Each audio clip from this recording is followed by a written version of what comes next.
Welcome to Awakening 37 Beyond the Scoreboard. Let's get after it.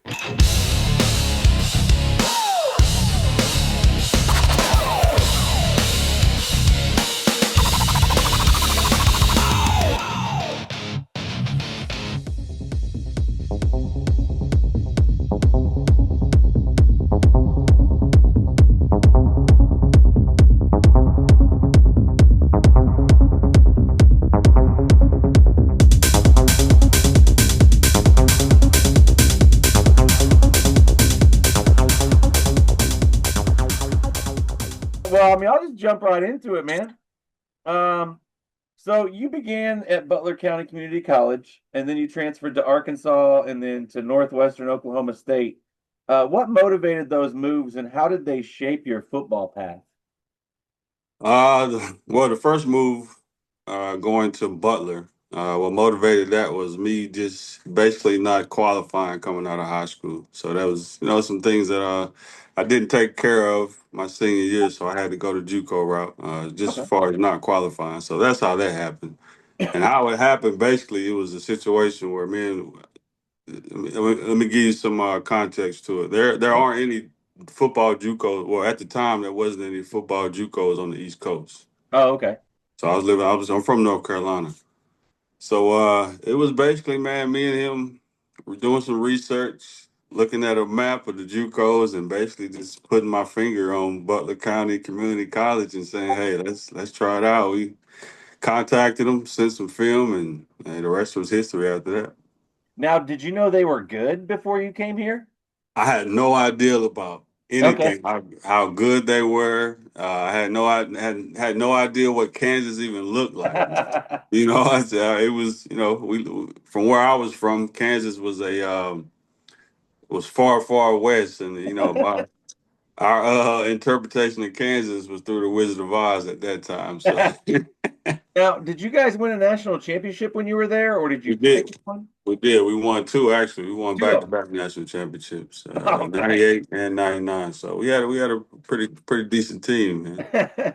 That's what I thought. I remember you telling me about some name dropping back in the day of some people you played with there. Yeah. Quite a few guys that went on and played in the NFL from those two teams that I played on too. We had a lot of guys, to be honest with you.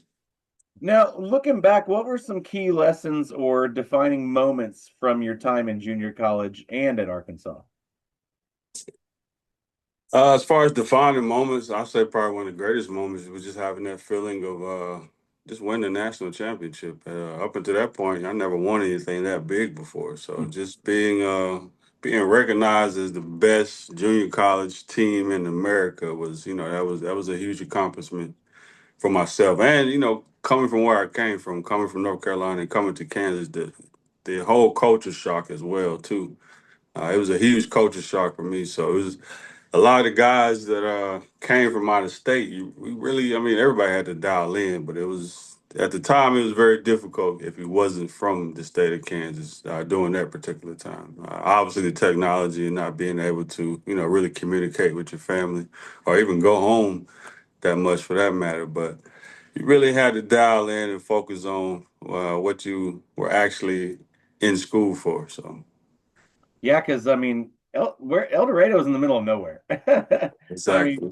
it's the middle of nowhere, Kansas. I mean, Kansas is kind of in the middle of nowhere, but El Dorado is the definition of middle of nowhere. Yeah, I remember I actually flew into Wichita Uh, and the coach that picked me up, we were driving. And once we got on the turnpike, I was like, where am I? Like, what have I gotten myself into? So when we got to El Dorado, it was at night, but I woke up that next morning, man, looked out my window. I saw nothing but cows and and you're like, at fields least and I got a whatnot, man. Walmart. It was a lonely feeling at first, man, but I adjusted to it, man, and I made the best of it. That's cool. So after going undrafted, you signed with the Packers in April of 2004. Right. How did that opportunity come about, and what was training camp life like? Oh, the opportunity came right. Man, to be honest with you, during the draft, uh, I had heard rumors that I was going to go to Jacksonville in the fifth round. Hmm. And I think during the fourth round, I got a call from Indianapolis, but it was the guy who he had came and saw me at a couple of times when I was in college just to work me out. And I'm thinking, okay, this is the call, but it wasn't the call. He was just calling I'm not, to be honest, I'm not quite sure why he was calling. He was just to reassure me or what. But Indy told me they was going to take me, but they ended up not taking me for whatever reason. I Huh. still don't know to this day. But just being undrafted, man, it just gives you that extra. Well, for me, it gave me that extra. Okay, I really got to do this. I felt like I was a great player coming out of college. There's a lot of things that I could have done better, to put myself in a better position while I was at Arkansas, and I didn't. But when I did get drafted, I looked at it still. I had an opportunity to prove, to at the highest level that I can play with those guys. So Now, you were released and later allocated to NFL Europe in 2005. right. How did that transition to playing abroad feel? How is that? Europe, Europe was a major transition. It's kind of representation of me coming to Kansas from leaving North Carolina and me leaving the states and going to a foreign place and having to play football. It was a little different. Obviously, you in a foreign country, the food was different. Obviously, there was a language barrier, of course, also too, but. Being allocated, it still showed me that I still had an opportunity to show what I had. Um, the game over there is a little different as far as the pace of it. It's a little bit slower, Hmm. but the fans over there, I would say, were probably, and it's crazy to even say it, were probably 10 times more involved than the fans that were here in America. Like they loved American football overseas. I was in Germany. I was in Frankfurt. And man, when I tell you we felt like superstars while we was over there, man, it was unbelievable. It was surprising to me how well they picked up on the game and how much they supported the game. Over there, soccer is a big thing for them. Right. So just man, to be honest, just being able to see the world, that's how it changed me because I got a chance to see all of Germany. I went to Amsterdam. We every Cologne, Hamburg, Frankfurt. I almost had a chance. I was there around the time the Pope, who just recently passed, the guy that he replaced. Hmm. I was there around that time he had passed, Oh, and wow. while he passed, I think we had a bye weekend that week. But I almost took a flight down to Rome just to check it out. But I ended up not doing it. But we ended up Oh, having a lot of guys that did go, and they talked about how much of a great experience it was. So. yeah, that's cool. I always wondered what happened to NFL Europe. It just kind of one minute it was there and then one minute it was gone. I don't know. It was weird. Yeah, it faded away. I'm not quite sure why it faded away, but it's always a money issue. So But this, I enjoy my time over there though.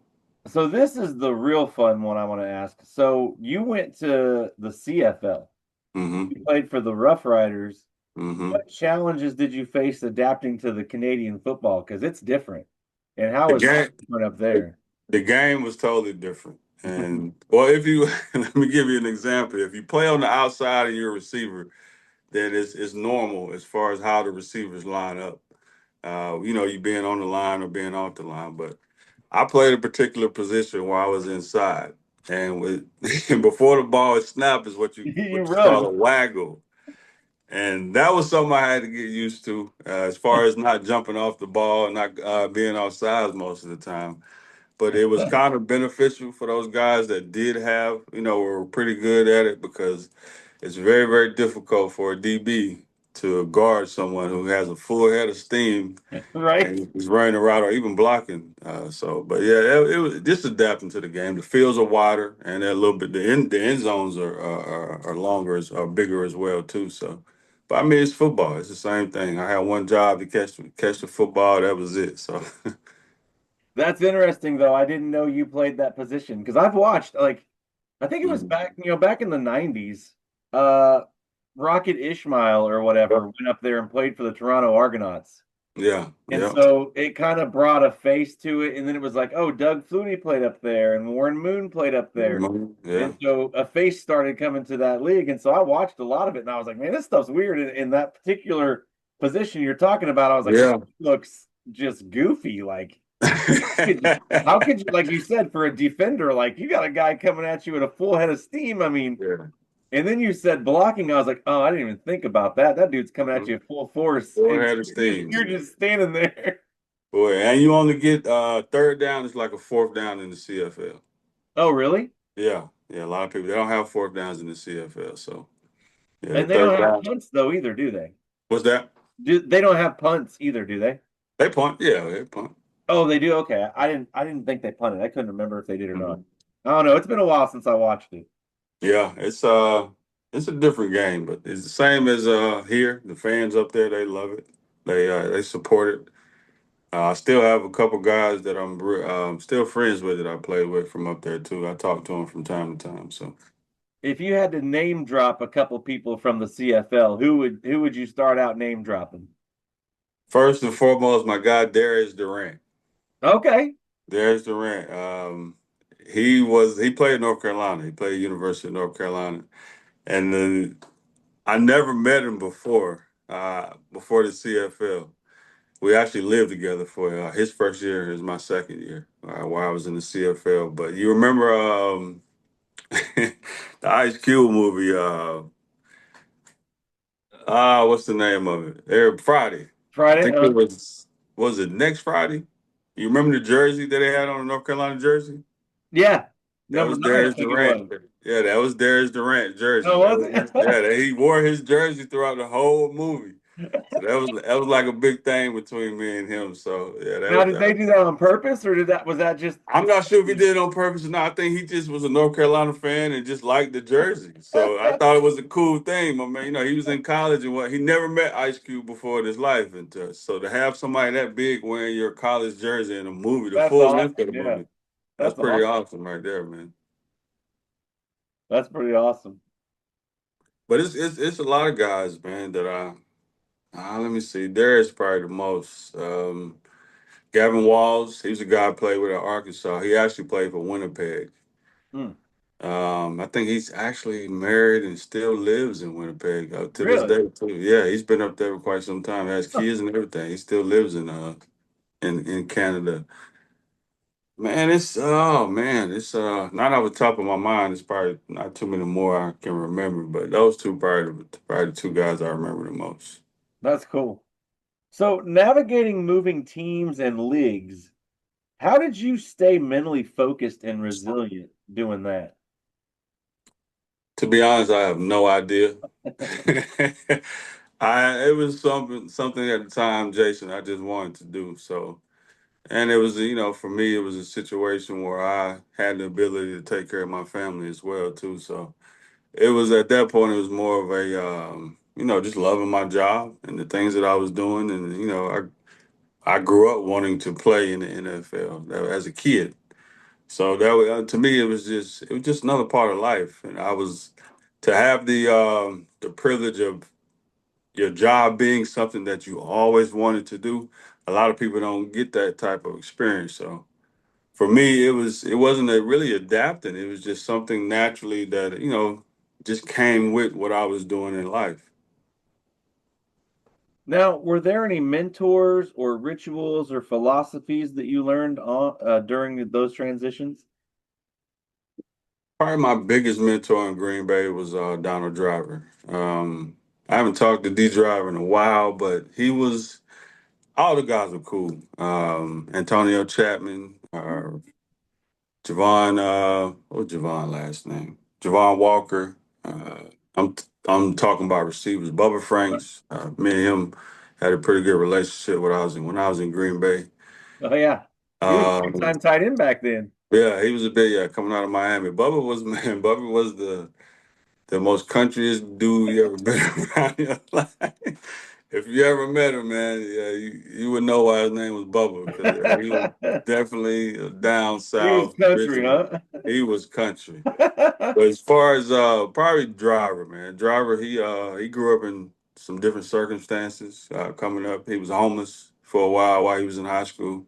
Oh, wow. And anytime I had any questions about anything or about the game or about outside of the game, like he even helped me go buy my first suit when I was in Green Bay. Like he was that influential as far as helping me, helping me be a professional, helping me learn the game, learn the business of the game, and learn how to approach the game. So, yeah, Donald Driver is probably the biggest influence I had up there. That's cool. That's cool. Now, looking back, how did your football journey influence your values or in your outlook on your next chapter in life? How did it influence it? I mean, just from the standpoint, and you know this as well too. What you put in is what you get out, and I've always carried that philosophy when it came to life in general. Even with my kids, I continue to preach that life goal to them as well. Football is a game that teaches, it's the ultimate team game.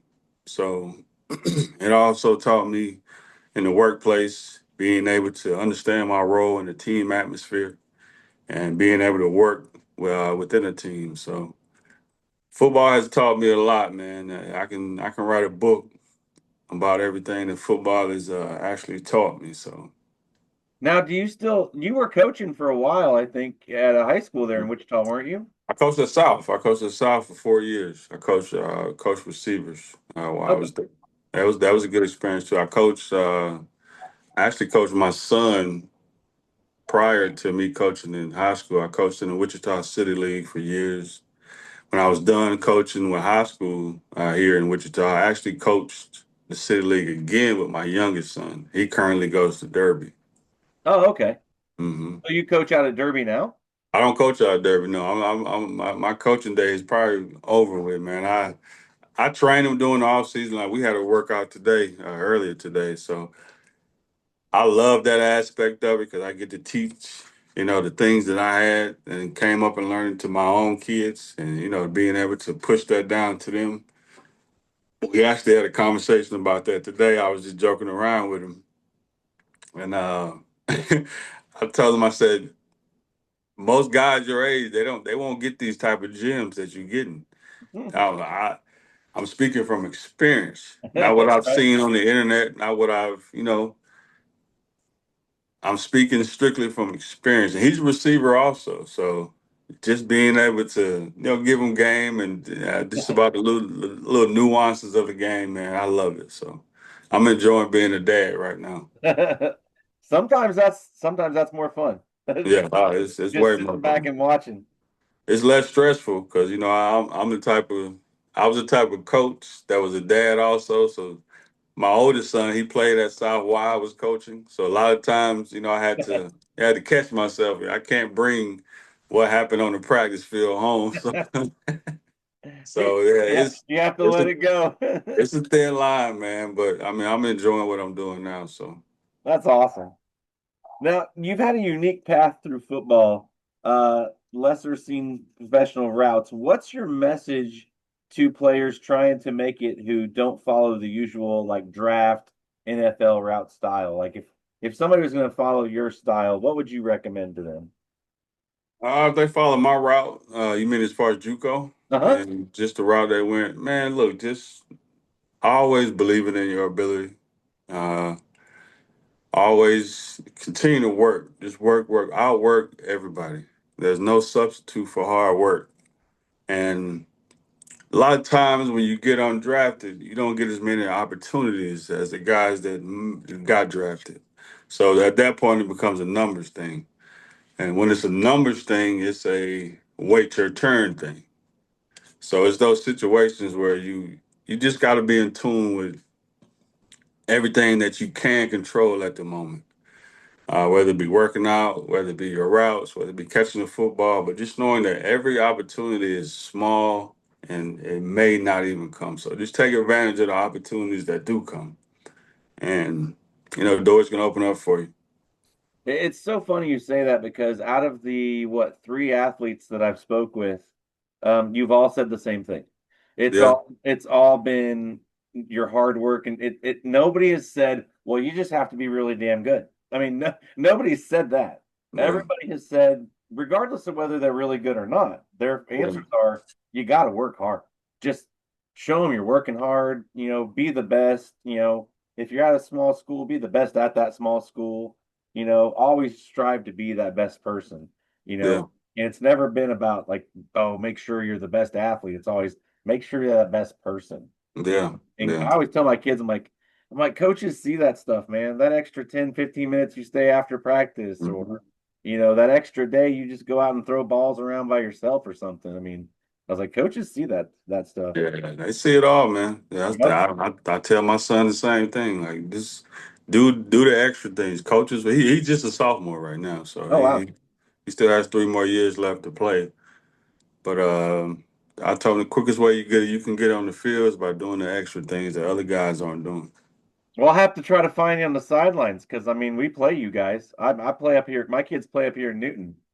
Oh, okay, My okay. step my stepson's a freshman this year, so he's starting JV right now, but I tell him, I'm like, man, you're one play away from being the starting varsity. What position does he play? He's the center.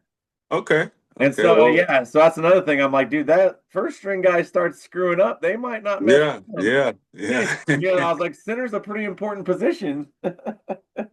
Well, we'll definitely see you this year because, yeah, my son he's playing mostly on JV this year too. So we'll definitely get a chance to see each other again, bro.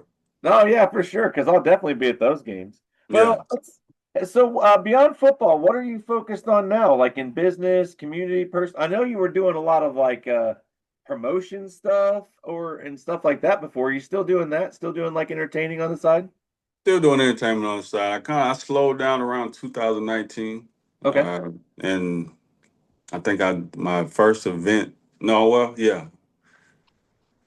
As far as doing any events, the last event I did, but prior to getting back into it this year was 2019, Okay. and just we do marketing. When I say we, is I work with some other guys as well, but we do marketing and promotions for entertainment events, nightclubs, concerts, that type of thing. Booking, I've done that. I've done, finance my own concerts. I've been strictly on the promotional side for my own concerts, and I've done work for, certain clubs that just want to get their brand out there more. Recently, I've been on the management side of music management. I've been Okay. doing that. Been working with a few artists here locally, and currently, I built a team of myself, a few producers, and an engineer, and we all currently working with an artist here locally, and Okay. hopefully that's the next big thing that happens for me, man. I feel real good about the artist that we are working with. She's very, very talented. The crew I got, they're very, very talented as well. So I'm feeling really, really good about it. I don't have a date yet as far as when the music will be out. But when it does come out, man, I think the artist that we are working with, she's going to surprise a lot of people, not just here locally, but nationwide also. Now, don't you have some music of your own that's out on stuff? No, I don't do music, man. I'm Oh, strictly I thought you. I no. mean, I must be getting you confused with somebody else, but I thought you had some music out there. You may be like I mean I've been so consistent and so involved with music. I've had people hit me up before and ask me did I do music, and no, I don't. I've done producing, but as far as actually being an artist myself, no, I never stepped on that side. I'm strictly behind the scenes, man. I love the management side. I love the marketing side. I love the video side, the videography side. I love all that aspect. So. I'm the guy that's in the meetings making things happen, man. That so when you see the artists on stage, people don't normally see everything that goes behind the scenes to make that happen. And so that's basically what I do. Well, and it's always funny because the story always comes up whenever I talk about you. Because first of all, if anybody doesn't know, you can't tell right now, but Sam is super freaking tall. He's like what are you, 6'8"? Hell no, man. I'm He's 6'5", man. no 6'5". We'll call it 6'8", Six whatever. five, 6'8". What's the He's difference, he's huge. Okay, so like he could look down on me in our huh? cubicles, and he would always mess with me. And one day, I always tell people, I'm like, one day we're in a meeting. I was like, and he walks away. I'm like, dude, I'm like, you're hella tall. I was like, you look athletic.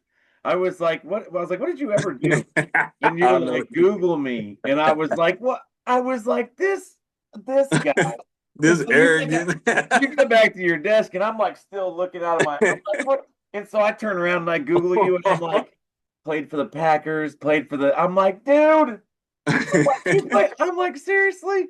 But like, I tell people that story all the time, and yeah, in that story, you're 6'8", so you might as well just tell people you're six I'm foot gonna go with it, bro. I'm gonna go with it. I'll be 6'8", man. I just didn't make it to the NBA though. But no, it always cracks me up because I'm like, even after I found that out, I looked back and I was like, damn, I was like, this dude has been like to the top of the mountaintop, Yeah. professional sports. I was like, and he's just sitting here working for, little old me, like I ain't nobody. I was like, that's hella cool. I was like, because you were always very professional. I was Yeah. like, Yeah. and you were always a team player. I mean, I could definitely tell from working with you that you were probably one of those really, really good teammates to have, somebody that everybody talked to and that, you just got along with everybody. Like I could always tell that because that's how you were, at where we worked at. So Yeah. yeah, it was awesome. So, well, I appreciate talking to you, man. If there's one, I did have one other question though. Is there anybody specifically out of your past football that you still keep in contact with till this day? Oh man, probably that's a few. That's a Really? few. I still talk to Patrick Creighton every now and then. Okay. He used to play for the Cowboys. A lot of people don't know this, but you may have never heard of him. Corn Robinson. I think I've heard of him. He played for Seattle. He played for Green Bay actually too, but he's with the Okay. Vikings also. Me and him actually grew up together. Was he a defensive back? No, he was a receiver also. He played at NC State. Okay. Yeah, he played at North Carolina State. Oh man, I can name you about six from my high school. They ended up playing in the NFL? And yeah, I'm to my age. Yeah, Oh wow. that's still guys that's older than me. I think didn't you say Julius Peppers came from your high school? He didn't come from my high school, but we played in the same conference in high school. Oh, okay, that's what it was. You guys like played against each other. he was a running back in high school to That's Med. Are you Yeah. serious? He was obviously he was smaller, but he was a 6'3" running 225 running back in high I was school. gonna say he had to be a monster. He was a monster. Trust me. The game we played him, he only played a half because he got hurt that first quarter. And and I hate to even say this, but we intentionally was trying to take his legs away from him. And it That's worked. old school football, man. It worked. Like nobody was trying to hit him head up. Like, nah, it was everything but from the knees and below. Yeah, he took a beating that game, and he only lasted maybe a quarter and a half. Yeah, I remember you used to tell me stories about North Carolina football, and I was like, man, y'all sound as crazy as people down in Texas when it comes to high school football out there. Yeah, it's pretty big. It's really really big. Not just high school football, but high school basketball. I Oh, I can bet with the basketball in college out there, I bet high school Yeah. basketball's crazy. I actually played on two. We went to two back-to-back state championships in high school. We lost both. Oh, dang. Yeah, we lost both. But here's the crazy thing: my senior year, we played Charlotte Independence, Uh-huh. and between the starting five that was on my team and the starting five that was on Charlotte Independence, I think it was obviously this, it's 5-on-5. Seven out of those five, those 10 players signed a Division I scholarship. That was myself and another guy. He played for Air Force. He played on my team. He played football. Oh, wow. And there's another guy on Charlotte Independence. He was their center at the time. He actually got a full scholarship to play defensive end at University of Tennessee. Y'all in the state basketball championship and y'all getting signed to play football. Yeah, it was. Yeah, I mean, because back then, man, everybody talks about Travis Hunter and his ability to play, both sides, Uh-huh. offense and defense. Growing up, we played baseball, we played basketball. Yep. I play offense and defense. I didn't start playing receiver, and I'm gonna get this. This is something not too many people know. I didn't start playing receiver until I got to college. Really? Yes, I was a defensive back in high school. I was a corner and a safety in high school. Well, obviously you must have had good hands because they usually say if they could catch the ball, they'd be wide receivers. And so I guess if you go from Yeah. defense to wide receiver, you must have good hands. Well, they were decent, but it was a it was a business move for me at that point when I got to Butler. Uh, Man, it might have been the first few days we were there. They had everybody in the gymnasium, and everybody had to get up, say where they was from, their name, what position they played. And I'm sitting in the back of the gymnasium, and I'm watching the kids get up, and it's about 100 defensive backs that got up. So I actually got up and said my name, where I was from, and I said I played receiver.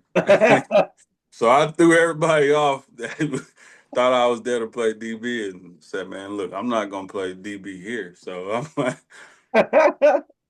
They're like, why'd you stand up if you're a wide receiver? That's funny. That's interesting. And yeah, then that was, you may end up making a career out of it. That's yeah, great. I ended up having a short career out of it, so I mean, it worked out for me. I can't be mad at anything that happened in my life up until this point. Like I said, everything happens for a reason. We're here for a reason. And I wouldn't be the person I am today without, everything that I went through. So. It's always a fun question to ask you guys too that were athletes. Did you end up playing the position that you ultimately wanted to play, or did you actually dream about being like a star quarterback or a star point guard? Like, what did you actually what dream of being as an athlete? Oh, in high school, I wanted to go to the NBA. Oh yeah, Like I wanted, yeah. I mean, I had no idea. I had no thought of even going to college to play football up until the last game of my senior year. And hmm. one of my coaches, man, he's Coach Hope. He's a legendary coach in the city of where I'm from, in Richmond County. And after the game, it was after the semifinals of the state championship, and we was in the lot. We had lost, and we were in the locker room, and the coaches were going around, talking to the players and whatnot. And as he was talking to me, he said something that just made me actually that this is what he said to me actually made me think that okay, maybe I need to do something with football. But we were talking, and he just made the statement to me. He said, and I'm in high school at this point. He said, I think I'll see you playing on Sundays one day. Huh. And it didn't click to me. You didn't register. Like, okay, I know high school played on Fridays and college plays on Saturday. He just skipped over Saturdays. So he saw something in me that I didn't see. Huh. And me having, my uncle, he played with the Bengals in the 80s. I had a lot of Oh, I didn't guys know that. that I was close to. Louis Breeden, yeah, he played with Cincinnati. Huh. Number 34, but he got drafted in I want to say 80. I think he 79 or 80, Huh. and he played up until 1989. Oh wow. Hmm. That's crazy. Now, what were you known for in basketball? I mean, I had hops, man. You had hops? I was known for what we call jumping out the gym. So if anybody from Richmond County sees this, they're gonna absolutely they'll tell you.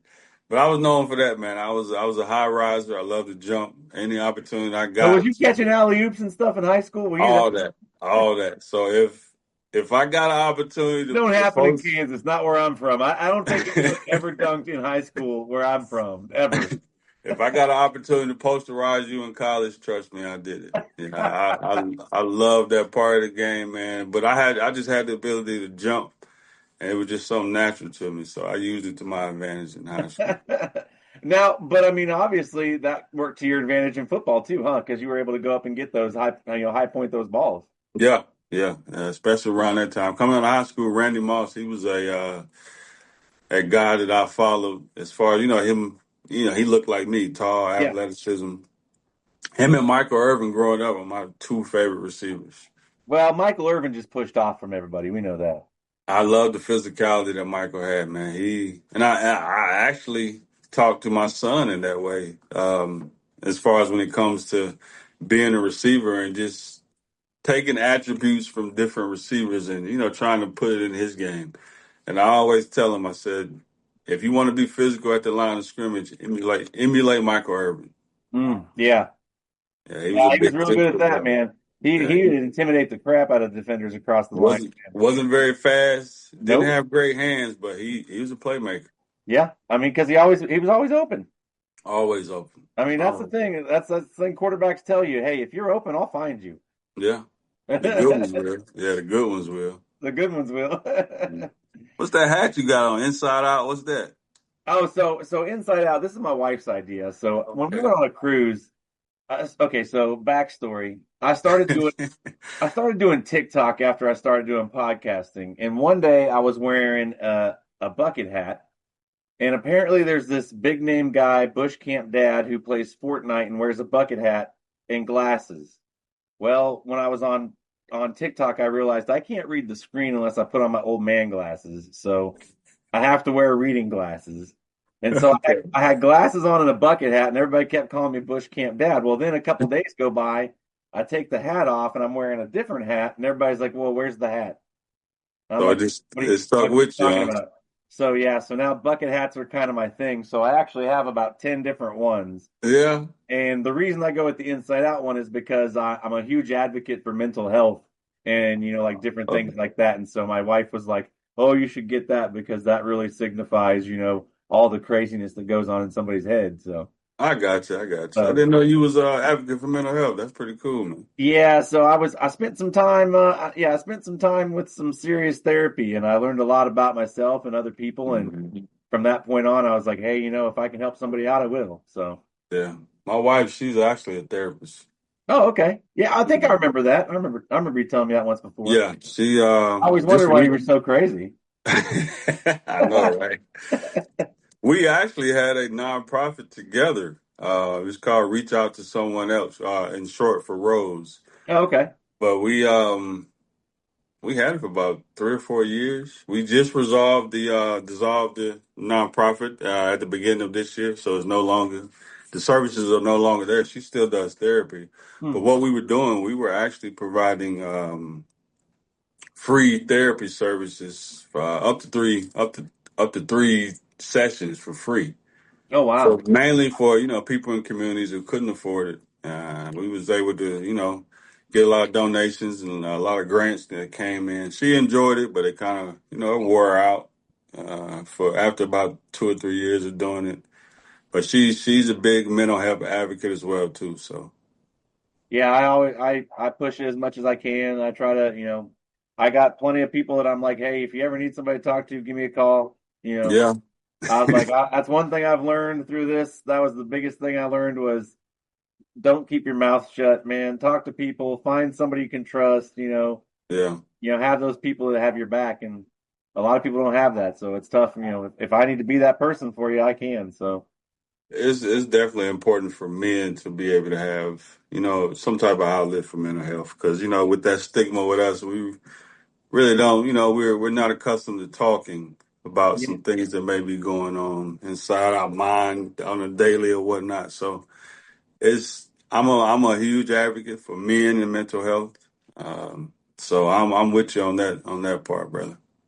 yeah. And that's like so with Ben Zobrist, when I talked to him, he actually got me I'm an ambassador for his group. It's called Championing Forward.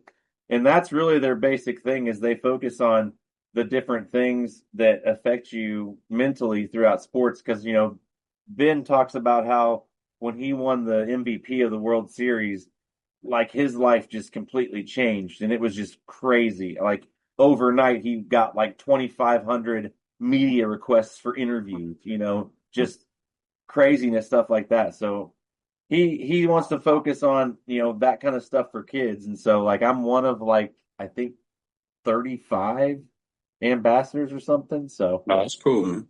yeah, so I got like a whole little workbook and different things that we work on, and just off if a coach or something, I just kind of reach out to him and say, hey, you want me to come talk to your people, and just kind of give you a heads up of what we're talking about and things like that. And so that's kind of what I'm doing. So That's pretty cool, man. Keep going, man. That's a big thing, and it's definitely needed. So yeah. yeah, oh, it is. I mean, trust me, I've seen the good, the bad, and the ugly of youth sports. So I've been there, done that too, man. all right, man. Well, hey, I appreciate your time. Thanks a lot. You know, I probably, and I will tell you this, I probably won't get this out for a couple weeks because I just put out a podcast Wednesday, and I just recorded another podcast at 2 o'clock this afternoon. And so I got you and him both recorded. So I'll probably release his next week and then probably yours the following week. I'm in no rush, man. I appreciate you reaching out. It's definitely been a while since we had a chance to talk. Oh yeah. I remember. It's different than our coaching sessions, you know. Yeah. We always. I'm not trying to ask you why you're not selling stuff. Why aren't you selling stuff, Sam? For stuff that's already broken. People calling me for broken stuff, and you want me to sell them some more stuff. That was always the thing that went through my head. I couldn't understand it, but it was a job, so I had to. Oh man, I tell you, I used to love listening to your phone calls because man, sometimes you were just so genuine, and I was just like, oh man, this guy. I had some. I can still remember some of the phone conversations I had there. To be honest with you, man, there was a guy. He was part of the athletic department at Arkansas. Oh wow! And I can't remember his position at Arkansas, but he was with the academic department through the athletes. And he actually called in one day, and we were just sitting there just talking and whatnot. He said his name. I said, "Say your name again." And he said his name again, and bro, we just started talking. He's like, "This is such." I said, "Yeah, this is Sam." And we started talking, and it was the coolest thing ever. He knew you from when you were at Arkansas. He still knew me from when I was at Arkansas. Yeah, I spent a lot of time with him. Spent a lot of time with the guy, so I remember him too. But it was surprising to hear, someone that I knew called in. And there was another guy as well too, and this is gonna trip you out. I can't remember where he was from, but it was, as I was fixing whatever his problem was, it was just some small talk. Uh-huh. He actually knew my grandfather. Oh wow! I kid you not, and the story he told me was right around the time my grandfather was actually a young boy. And around that time, he talked about how baseball was segregated in the state of North Carolina. My grandfather and two other black kids played on a segregated team, the integrated team. That was the first integrated baseball team in the state of North Carolina. There's actually a book about this baseball team called From Boys to Men. Oh, wow. Yeah, and I thought that was the most fascinating thing ever. I went home and told all my aunts and uncles about it and everything. I thought that was the coolest thing in the world, man. And you would have never got the opportunity if you didn't work for some little cable company. Yeah, I never would have knew it. Never would have knew it. Cause to be honest, none of my father didn't even know. He didn't know anything about the book. He didn't know anything about that team or anything. So does it talk about your grandfather in the book? It talks about my grandfather and the two guys that played. Oh, now that's So I thought that was a cool. Hold on, I gotta write that down. It's called what? From Boys to Men. I still haven't been able to find that book, but he told me the book was called From Boys to Men. Oh, you haven't been able to find it? Still haven't been able to find that book. I stopped looking, but that was back then. I didn't know anything about it. I'll get on a mission now. I bet with all today's technology, you can probably find it somewhere. Probably can find it now, but I'll let you know if I find it. Definitely do, because I'm gonna check it out. Probably go buy it. All right, man. Well, hey, like I said, I appreciate all the time. I hope I didn't take up too much of your time, but like I said, I'll get this out and I'll email you and let you know when I put it out there so you can listen to it or watch it. All right, no problem, Jason. I appreciate your interest and the story that of me playing football and just after football. So I appreciate, man, you allowing me to be on your platform. Hey, no problem, man. I appreciate it. You have a good rest of your day, sir. You too, buddy. Good to see you, Jason. Man. That wraps up this episode of Awakening 37 Beyond the Scoreboard. Huge thanks for spending time with us today. This community grows because of listeners like you, parents, coaches, and athletes who believe in doing life the right way.